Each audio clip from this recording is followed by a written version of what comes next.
সবাইকে good evening. রাত্রির কাছাকাছি চলে এসেছি, তবে আজকে সারাটা সন্ধ্যা পেরিয়ে রাত্রি অব্দি এই যে মেদিনীপুরে দক্ষিণ বাগুয়ানে একটা সুরের সুনামি আসতে চলেছে, তাই তো?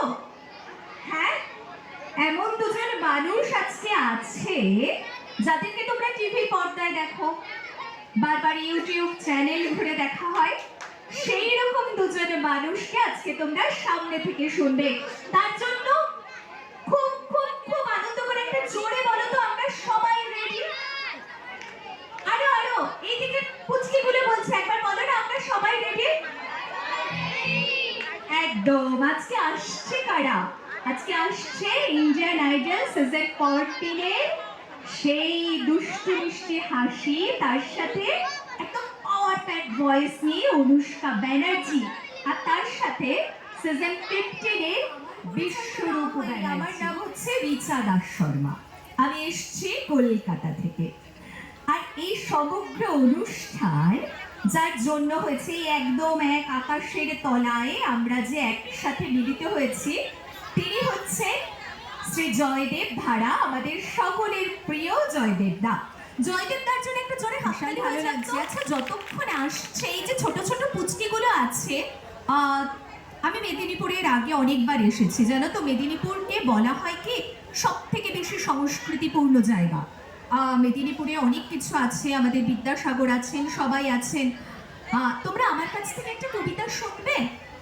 যতক্ষণ গান শোনার ওনারা তৈরি হচ্ছে ততক্ষণ শুনবে একটা কবিতা?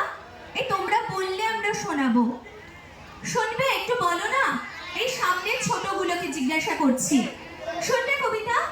আচ্ছা, এই আমি একটা ভূতের কবিতা বলবো প্রথমে।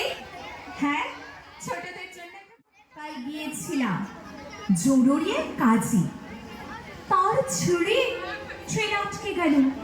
হঠাৎ পথের ভূত বললে,